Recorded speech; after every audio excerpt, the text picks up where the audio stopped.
So hey guys, how you all and welcome back to my channel. So आज मैं आप लोग के साथ शेयर करने जा रही हूँ मैं अपना जो फूड चार्ट यूज़ करती हूँ अपनी बेटी के लिए। तो ये मैंने एक रफली स्केच किया हुआ है, मीन्स मैंने बनाया है। आप चाहो तो आप बहुत सारा अपने हिसाब से डाल सकते हो रेसिपीज़। तो ये है मेरा 4 से 6 साल के बच्चों के लिए फूड चार्ट। तो चलिए चलते हैं वीडियो के ऊपर। यहाँ पे रफली दिखा रही हूँ कि कैसे मैंने अपना एक मील प्रिपेयर किया है अपनी बेटी के लिए, और मैं कोशिश करती हूँ कि मैं इस टाइम पे उसे देती रहूँ। तो ये मेरा एक रफली है। आप इसमें से ऐसा जरूरी नहीं कि जो इसमें लिखा है आपको वही देना है, आपको इससे रिलेटेड चीज़ भी दे सकते हो जो आपके बच्चे के लिए सूट करता है और जिसमें आप कंफर्टेबल हो देने में। कंफर्टेबल इन द मीन्स अगर आप वेजिटेरियन है और नॉन वेजिटेरियन है या आपका बच्चे को कोई फूड से एलर्जी नहीं है तो आप उसको दूसरा सप्लीमेंट दे सकते हो। तो चलिए स्टार्ट करते हैं वीडियो को। तो यहाँ पे मैंने पहले लिखा हुआ है कि ये जो फूड चार्ट है ये 4 से 6 साल के लिए बच्चों के लिए। ये मैं अपने एक्सपीरियंस से नहीं से भी बोल रही हूँ, और मीन्स मैंने कुछ नेट पे भी ट्राई किया है, बहुत सारी चीज़ें उन सबको सर्वे करके मैंने अपना एक फूड चार्ट बनाया जो मुझे बहुत सही और बेटर लगा है। तो चलिए स्टार्ट करते हैं सबसे यहाँ से। तो अर्ली मॉर्निंग ये आपको 7 से 8 AM है, जब बच्चे ऑब्वियसली कभी कभी क्या होता है कि बच्चे को इससे जल्दी भी स्कूल जाना होता है। ऑब्वियसली जैसे मेरी बेटी का अब नया जो स्कूल शुरू होगा तो वो सुबह 6 बजे आई थिंक उसे घर से निकल जाना है। तो मैं कोशिश करूँगी उसे 5:30 बजे उठा दूँ, और चूँकि बच्चे के बहुत सारे नखरे होते हैं तो हमें इस चीज़ को थोड़ा पहले उठाना है और सब कुछ करना है। तो ये रफली ये एक स्केच मैंने बनाया। आप इसे कोई भी टाइम दे सकते हो जिसमें आप कंफर्टेबल हैं अपने डे टू डे रूटीन के लिए। तो यहाँ मैंने 7 से 8 AM रखा है, जिसमें मैंने 1 कप मिल्क, ड्राइड फ्रूट्स या फिर जैगरी और हनी। ये चीज़ जो मैं यहाँ पे जैगरी यहाँ पे लिखी हुई हूँ ये बहुत इंपॉर्टेंट है बच्चों के इम्यून सिस्टम के लिए। बच्चों में कफ कंजेशन है, अगर आप दूध के साथ रोज सुबह देते हो तो उसके लिए बहुत बेहतर है। जैसे वेदर चेंज होते रहता है या और कुछ भी है तो वो प्रॉब्लम थोड़े धीरे धीरे हम जो स्कूल गोइंग बच्चे हैं उनके लिए बहुत फायदा करता है ये जैगरी। तो आप 1 कप मिल्क के साथ इसे जैगरी दीजिए या ड्राइड फ्रूट्स दीजिए। अगर बच्चे को जैगरी बिल्कुल पसंद नहीं है, उसका टेस्ट जैसे मेरी बेटी को बिल्कुल पसंद नहीं है, तो मैं कभी कभी क्या करती हूँ, अगर उसे खीर बना के देती हूँ उसमें मैं जैगरी जो गुड़ का खीर होता है वो यूज़ करती हूँ। अगर फिर भी वो नहीं, जैसे मुझे दूध के साथ देना है तो मैं हनी यूज़ करती हूँ। तो हनी और दूध ये दोनों बहुत अच्छा कॉम्बिनेशन है। इससे सबसे पहली बात तो रात को देने में और ज़्यादा फायदा होता है कि बच्चे को नींद आती है अच्छी। तो ये 1 कप मिल्क के साथ हनी और ड्राई फ्रूट्स आप दीजिए सुबह में 7 से 8। अब ब्रेकफास्ट में हम आते हैं। ब्रेकफास्ट 8:30 से 9:30 है, क्योंकि अगर हम स्कूल के टाइम के रूटीन के हिसाब से कहें तो इस टाइम पे हमारे बच्चे मुझे लग रहा है 90% बच्चे नहीं रहते हैं घर में, वो स्कूल में रहते हैं। तो आपको इस टाइम के हिसाब से आपको ये उसके लंच में देना चाहिए। यहाँ पे मैंने रफली एक स्केच तैयार किया हुआ है जो मैं देती हूँ। तो मेरी बेटी भी 7 से 8 के बाद मीन्स 7:45 में स्कूल में रहती है, तो मैं वो नहीं दे पाती हूँ। वो मैं उसके लंच में ये सब चीज़ें देती हूँ, जैसे वेज रवा उपमा है और उसके साथ एक एप्पल। अगर बच्चा घर पे है तो आप ये यूज़ कर सकते हैं। मैं यहाँ पे एक एग्जाम्पल्स दे रही हूँ कि आप ये यूज़ कर सकते हैं। इसके अलावा भी आप नेट पे सर्च कर लो जो आपको हेल्दी ब्रेकफास्ट बच्चों को कैसा हो वो आप जैसे वेज रवा उपमा है, मैं एक एप्पल के साथ इडली, डोसा, पोहा, ब्रेड ऑमलेट। अगर आप नॉन वेजिटेरियन है तो ब्रेड ऑमलेट दीजिए, veg vermicelli upma and boiled egg with fruits. तो ये जो नाश्ता होता है ये किस बच्चों हैं या एडल्ट हो या कोई भी बड़े हम लोग हैं, हम सबसे इम्पॉर्टेंट पार्ट हमारे होल डे के लिए होता है ये ब्रेकफास्ट कभी भी स्किप मत कीजिए। ये अगर आपको वेट गेन भी करना है तो भी ब्रेकफास्ट आप प्लीज लूज भी करना है सॉरी, तो भी आप ब्रेकफास्ट स्किप मत कीजिए। ये सबसे इम्पॉर्टेंट पार्ट है। तो ये रफली है। आप इसके अलावा आप देख सकते हो नेट पे, चूंकि मैंने यहाँ पे ऐसे ऐसे चीज़ों को यूज़ की हूँ जो उसको होल डाइट, जो वो 4 साल की है तो उसे 4 साल में जो डाइट होने चाहिए, प्रोटीन, विटामिन, आयरन, मिनरल जो भी होता है वो सारी चीज़ उसे इस रूटीन के थ्रू उसे मिल जाने चाहिए। तो वो मैंने यूज़ किया हुआ है।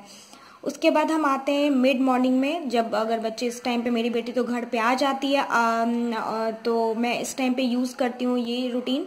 अगर आपका बच्चा नहीं आता है तो आप अगर उसका तो आप लंच में 2 चीज़ दे दिया करो।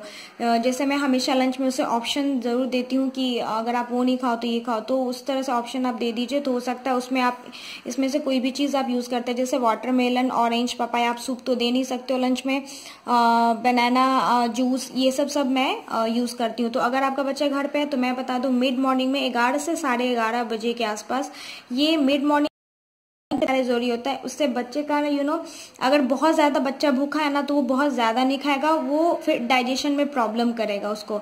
तो उससे पहले हमें कहा जाता है कि हम इस टाइम पे बच्चों को हल्का फुल्का कुछ खिलाएं, ठीक है। तो उस पे मैंने यहाँ पे दिया हुआ है कॉर्न सूप या मिक्स वेज का सूप, कोई भी सूप दे सकते हो, या फिर आप वाटरमेलन, मतलब कोई भी फ्रूट्स उसे ट्राई कर सकते हो, जूस दे सकते हो, कुछ भी, बहुत सारा ऑप्शन है, आप देख लो नेट पे। देन हम आते हैं लंच के टाइम में 1 से 2 का टाइम मैंने डाला है। मुझे लगता है इस टाइम पे बच्चे आ ही जाते हैं स्कूल से, तो इस टाइम पे है rice, dal and curd. Curd बच्चों के डाइट में बहुत इंपॉर्टेंट है, क्योंकि कर्ड में लैक्टोज होता है और बहुत सारे चीज़ विटामिन वगैरह होते हैं जो बहुत फ़ायदा करता है बच्चों को, डाइजेशन भी होता है और उनके हेल्थ के लिए भी बहुत फ़ायदा है। और जो ग्रोइंग चाइल्ड हैं, जो हमें बच्चे का जो ग्रोइंग एज है, उसमें कर्ड का बहुत अहम रोल है। तो प्लीज़ आप कर्ड बिल्कुल मिस मत कीजिए उसके डाइट से।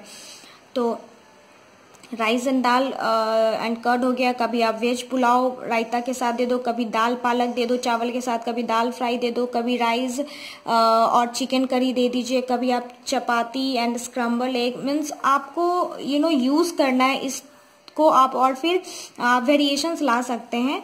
तो ये हो गया लंच का। अब मैं बता रही हूँ इवनिंग स्नैक भी बहुत इंपॉर्टेंट है, क्योंकि बच्चे काफ़ी थके हुए होते हैं स्कूल से आने के बाद या घर में भी रहते हैं, तो उन्हें उनका मेटाबॉलिज्म एक्चुअली एक्टिवेट होने है। तो ये इवनिंग स्नैक भी इम्पॉर्टेंट। इस टाइम पे आप ऐसे दूध भी हम देते हैं, बट इस टाइम पे जैसे आप बनाना दे दिए, चिकन कटलेट कभी दे दो, कभी मैंगो शेक, कभी वेज कटलेट या सूप या कुछ भी, या ब्रेड एग रोल दे दो, मतलब बहुत ऐसा चीज़ जो हल्का सा लाइट भी हो और उसे डिनर तक पच भी जाए और उसके लिए फायदा भी हो। तो ये सब चीज़ जो ये है, ये मैंने मेंटेन किया है। मैं इस टाइम पे कभी सूप भी दे देती हूँ, कभी कभी मैं उसे दूध भी दे देती हूँ, या वो मिल्क शेक बिल्कुल पसंद नहीं करती है, तो मैं ये चीज़ नहीं दे सकती। इस टाइम पे मैं कभी कभी फ्रूट्स भी दे देती हूँ, लेकिन बहुत कम ऑप्शन में रखती हूँ।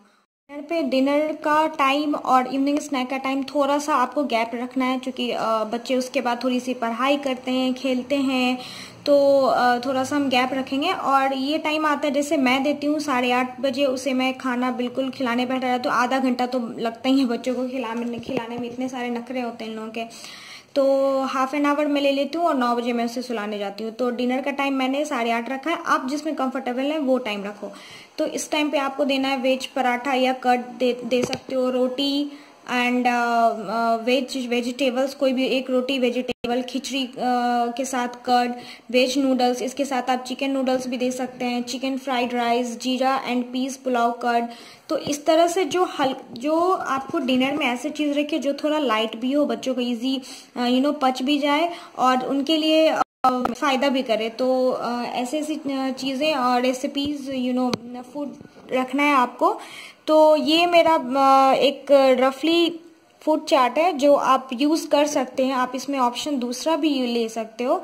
तो यहाँ पे मैंने सिर्फ ऐसा रफ बनाया है जो मैं यूज कर रही हूँ अभी फिलहाल ये अपनी बेटी के लिए। और वो इतने सारे ऑप्शन डालने के मतलब होते हैं कि अगर बच्चा जैसे अगर किसी ने वेज पुलाव नहीं खाया तो मैं उसके नेक्स्ट डे में कुछ और उसे ट्राई करूंगी, तो धीरे धीरे जो है वो आदत बनते जाएगा। जैसे मेरी बेटी पहले रोटी बिल्कुल नहीं खाती थी, बट अब वो खाने लगी, मैं धीरे धीरे उसे देने लगी हूँ तो अब वो बिल्कुल खाती है। तो रात को मैं उसे एक रोटी सब्जी ऐसे करके देती हूँ, या फिर कभी वेज रोटी खिचड़ी कर्ड बना लिया, नूडल्स बना दिया, तो वो चीज़ मैं उसे दे रही हूँ। तो ये एक रफली स्केच मैंने बनाया फूड चार्ट के लिए।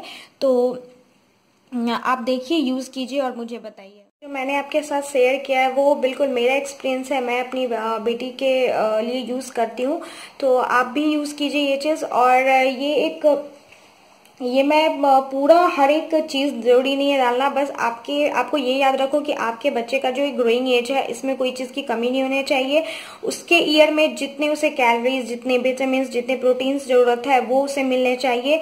और आप हर तरह का खाना ट्राई कीजिए उसे देने का। वो इस टाइम पे नहीं खाता है, हाँ एक देख लो कि एलर्जी कोई चीज फूड से तो है नहीं। अगर एलर्जी है तो प्लीज उसे आप छोड़ दीजिए, आप डॉक्टर से कंसल्ट कीजिए। अगर एलर्जीज नहीं है तो फिर आप एक बार ट्राई करो, कभी थोड़ा थोड़ा दीजिए, फिर उसे रेगुलर करके दीजिए। जैसे मैं अपनी बेटी पे मैंने आपको पहले बताया, वो रोटी बिल्कुल नहीं खाती थी, बट वो धीरे धीरे खाने लग गई है। तो इस तरह से आपको यूज करना है। बस मैं बेसिकली यही कर रही हूँ कि आपको ध्यान रखना है कि आपके बच्चे के इस ग्रोइंग एज में कोई भी चीज की कोई भी न्यूट्रिएंट्स की कमी नहीं होनी चाहिए, उसे प्रॉपर न्यूट्रिएंट्स मिलने चाहिए। ऑब्वियसली बच्चे जाते हैं इतने छोटे स्कूल में, उनका वहाँ खेलना पढ़ना लिखना, तो उनके बॉडी को भी चाहिए एक जो बूस्ट कर सके उसको, और उसके ग्रोइंग एज में कोई प्रॉब्लम नहीं हो। तो ये मेरा था एक रफली फूड चार्ट। अगर आप लोग को पसंद आया हो ये वीडियो, थोड़ा भी इंफॉर्मेटिव लगा हो, तो प्लीज मेरे वीडियो को लाइक कीजिएगा। और अगर कुछ पूछना हो या कमेंट कोई भी क्वेरी करना हो तो प्लीज कमेंट सेक्शन में जरूर कमेंट कीजिएगा। एंड हाँ, मेरी बेटी का भी एक चैनल है, प्लीज उसे सब्सक्राइब कीजिए, मैं लिंक दे दूंगी डिस्क्रिप्शन बॉक्स में। एंड प्लीज गाइज भर भर के लाइक करो, ओके। एंड मेरे चैनल पे नए हैं तो प्लीज सब्सक्राइब कीजिए मेरा चैनल। सो टिल देन मिलते हैं नेक्स्ट वीडियो में। Thank you, good bye.